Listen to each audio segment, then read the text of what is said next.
глава республики провел встречу с главными редакторами средств массовой информации Якутии. Встреча журналистов с главой республики затронула достаточно много тем. Вопросы журналистов были разные. Я бы хотел услышать ваше мнение по поводу наших летних лесных пожаров. Мы все знаем, это очень большая проблема. Кстати, вот я знаю, что в Застоянском районе, в Жиганском, некоторые очаги пожара существуют. Это первый вопрос. И второй вопрос. По поводу обведения реки Юлина, а также северных рек, в частности Яны и Индивидки, что затрудняет наше судоходство, создает проблемы по рыболовству. На сегодняшний день у нас пожары практически уже отсутствуют. У нас где-то около 20 тысяч гектаров осталось. Но это пожары уже все локализованные и затухающие. Так? И у нас, как сейчас происходит, вот в том же Верхоянском районе же горели торфяники, соответственно, там пожары уходят, потом через некоторое время могут опять там какие-то очаги прорваться, потому что, сами понимаете, торфяники это все-таки могут гореть достаточно долго. Так? Но еще раз говорю, сейчас меньше уже 20 тысяч гектаров. Очаг такой в зоне контроля у нас есть, по-моему, только в Абыйском районе один на 120 гектар, он уже тоже практически локализован. Не в зоне контроля, а вот в зоне тушения. В целом, по ситуации по пожарам, конечно же, вот статистика у нас в этом году очень тяжелая, с точки зрения того, что у нас пожаров по сравнению даже с прошлым годом в 3 раза больше. 97% этих пожаров возникли по причине сухих гроз. Вот Генпрокуратура проверку проводила, вот такие цифры у нас есть. Что нужно делать так, при этом? Вот опыт этого года показал, что все-таки, когда мы максимальные силы бросаем на тушение пожара в первые сутки, то мы достигаем наибольших успехов.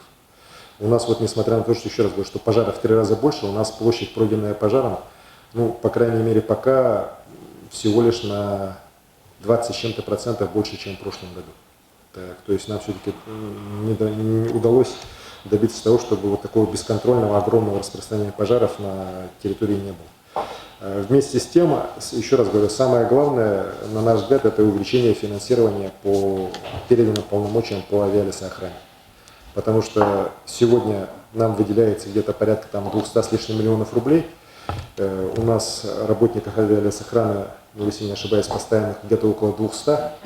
Так, и, соответственно, вот когда начинается пожароопасный сезон, когда в результате сухих гроз у нас в течение суток возникает до 40-45 термоточек, а это у нас на самом деле так, то просто физически людей никаких не хватает на заброску и на тушение этих пожаров.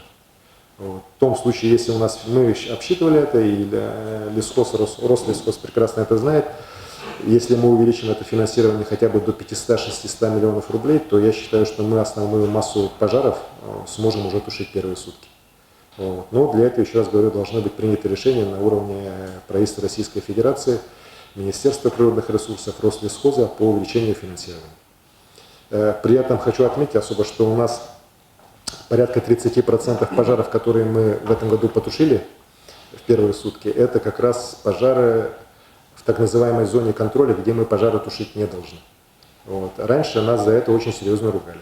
Так, даже, как мне говорят, иногда и деньги снимали. Так, потому что считалось это нецелевое использование средств. Но надеюсь, вот после пожаров этого года, когда на самом деле очень большая была такая резонансная ситуация по всей стране, я надеюсь, что все-таки вот сегодня уже идут речи о уменьшении, точнее, зоны контроля, увеличении зоны, где пожары должны тушиться. Я надеюсь, что такие решения будут приняты. Мы на самом деле должны понимать, что для нашей республики тушение пожаров, вот эти пожары же приносят, тушение пожаров очень важно, потому что эти пожары приносят даже не экономический вред, они приносят экологический вред. Так, это тоже не менее важно, чем какие-то там 1000 рублей за кубометр леса, который у нас там потом в виде ущерба считается. Поэтому будем работать. Вот вчера в Якутск прилетал буквально на несколько часов министр природных ресурсов страны. Мы с ним на эту тему тоже проговорили. Понимание с его стороны есть. И надеюсь, что до конца года увеличение все-таки по переданным полномочиям по лесоохране у нас будет принято на уровне страны. По обмелению рек, коллеги, здесь надо понимать, что обмеление рек наших – это постоянно происходящий постоянно происходящее природное явление, где-то цикл маловодности и цикл многоводности на той же реке Лена, он сменяется где-то вот с частотой 10-12 лет. Вот. Сейчас начинается период, когда у нас будет мало воды. Вот, определенное количество времени, причем это, еще раз говорю, вот только начало. Если кто поднимет историю, то можно посмотреть. Мне вот на эту тему в свое время Вячеслав Анатольевич Шестуров рассказывал. Я потом поднял вот сейчас архивные материалы. На самом деле это все у нас происходило. Например, в 1985 году, когда навигация на Лене была практически с самого начала вся сорвана, Советский Союз не смог тогда завести топливо на Якут-Алмаз, на его прииске, так, и, соответственно, был вынужден до начала работы зимника завозить топливо самолетами военной авиации Советского Союза. Было и такое время у нас. Вот. То есть не надо думать, что это вот впервые в истории такое случилось. Это регулярно повторяющееся природное явление, просто к которому мы должны быть готовы и должны в этих рамках работать. На самом деле ситуация такая напряженная. У нас, в принципе, могу сказать, что завоз в целом по республике весь проведен нормально. Единственная проблема это с тем завозом, который должна была обеспечить дочерняя компания Роснефти РН Аэро по авиатопливу для аэропорта Якутска. Они завезли крайне мало. Вот сейчас поэтому в рамках режима чрезвычайной ситуации по городскому округу Якутск и Жатай проводится работа для того, чтобы необходимый объем авиатоплива был до конца навигации завезен, чтобы мы могли там уже спокойно в зиму войти. Ну, все необходимые работы проводятся. Еще раз говорю, ситуация такая непростая, тяжелая, но она под контролем, и мы уверены, что задачей этой справимся. А в дальнейшем, конечно, надо будет, еще раз говорю, и структуру завоза менять, и схему завоза менять для того, чтобы как раз, учитывая опыт и прошлых лет, тех же 80-х, 90-х годов, чтобы у нас все-таки завоз происходил на такой нормальной основе. И, кстати говоря, вот это как раз обмеление рек, вот это повторяющаяся, вот эта тяжелая ситуация, это для нас еще один большой такой, знаете, ну, аргумент для скорейшего начала строительства Ленского моста. Потому что если был бы мост, этой проблемы вообще здесь никаким образом не возникло. Василий Сергеевич, прошел почти год с момента назначения нового генерального директора авиакомпании «Якутия». Вот сегодня хотелось бы у вас услышать мнение, ваше мнение, насколько новое руководство справилось вообще с проблемами авиакомпаний, которые, как я понимаю, остались. Коллеги, мы же помним прошлый год, в каких условиях Горбунов пришел на руководство компании. Вопрос же не стоял о том, чтобы мы ликвидировали опоздание. Так? Вопрос стоял о том, быть компанией или не быть. Потому что у нас на руках было жесточайшее предписание Росавиации с запретом международных рейсов, с возможностью ввода, запретом и международных рейсов, запретом чартерных рейсов, с возможностью через месяц вообще запретить любые полеты. Вот. И это было связано с нарушением, в первую очередь, по технике безопасности, грубейшими нарушениями. Конечно, в этих условиях, когда такое предписание есть, мы никак не могли пойти на то, чтобы менеджмент компании работал дальше. И я считаю, что, вот, по крайней мере, по итогам этого года, который отработал Горбунов, я считаю, что работал он хорошо, потому что предписание полностью снято. У нас восстановлены все права у авиакомпании «Якутия». Так, то есть мы в этом отношении решили вот самый главный вопрос о возможности дальнейшего существования авиакомпании. Конечно же, куча вопросов осталась. Связаны они вот и с недостатками техническими, вот в том числе и хроническими этими задержками. Хотя при этом хочу отметить, что мы ушли там с позорного последнего места, которое было у авиакомпании «Якутия» в части вот, задержек, опозданий и так далее. И так далее. Вот мы уверенно это первое место держали, позорное, да, мы с него сейчас ушли.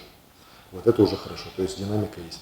Конечно же, к сожалению, вот такие случаи еще получаются, они связаны, конечно же, в том числе и с нехваткой у нас авиапарка, достаточно оборотного. Здесь что хочу сказать. У нас, к сожалению, сегодня мы видим картину, когда нас очень серьезно подводят наши федеральные коллеги в части реконструкции взлетно-посадочной полосы города Якутска, аэропорта города Якутска. Вот не иначе, как, вы знаете, просто вопиющей халатностью я отношение вот, ответственных за это федеральных чиновников называть не могу. Сначала когда это все начиналось, говорилось о том, что реконструкция закончится там, в 2019 году, потом в 2020. В прошлом году, когда я заступил на пост главы, говорилось о 2022 году. Сейчас мне радостно пишут руководители некоторые федеральные о том, что рассматриваем вопрос 23-24 года. Просто у нас сейчас полоса, как вы знаете, 2200 всего лишь действующая. В результате у нас только самолета одного типа, вот, ну, Boeing 737 могут из таких дальнемагистральных, скажем так назовем, у нас в Якутске садиться. Вот если бы была другая ситуация, был бы другой аэропорт, конечно бы, и я считаю, что и задержек не было бы, да и тарифы были бы совсем другие. Вот. Более того, мы понимаем, что если вот эта реконструкция наконец-то когда-нибудь начнет дальше идти, то мы должны будем летать только на одном виде самолетов, там Boeing 737-700, по-моему, которых и в мире-то не так много. И под это дело авиакомпания Якутия, например, должна будет их привлекать. Мы уже их привлекли, но они, к сожалению, экономически менее рентабельные, чем 737-800. Мы на этом уже сейчас теряем. На том, что вроде бы мы самолеты начали брать, завозить, а полоса у нас осталась прежней. Так, реконструкции не проводится. Вот. И вот я очень надеюсь, что все-таки мы как-то сможем достучаться до этих товарищей из Минтранса, все-таки, чтобы решение по дальнейшему ремонту полосы взлетно-посадочной Якутской шли все-таки более быстрыми темпами, а не так, как они там сейчас моделируют. Насчет перспективы развития малой авиации в республике. По малой авиации, конечно же, малая авиация в республике должна развиваться. Она на самом деле и развивается. Вот, судя по количеству вертолетов, по крайней мере, которые у нас в республике летают. Вместе с тем, конечно же, самое важное – это безопасность. Безопасность. Здравствуйте. Скажите, пожалуйста, вы не могли бы озвучить сумму прямых инвестиций японской стороны в якутскую экономику, в наше предприятие? Вот по прямым инвестициям я точную сумму уточню и вам отправлю. Потому что у нас инвестиции, они осуществляются, по крайней мере, на сегодняшний день по двум проектам. Серьезно. Это по круговечному тепличному комплексу, так, где у них есть прямые инвестиции, есть возвратные. Так, и второе – это энергоустановка в ТИКСе. Ну, вот ветродизельная установка, где на самом деле вот все эти установки, поставленные в прошлом году, они полностью финансируются за счет Японии.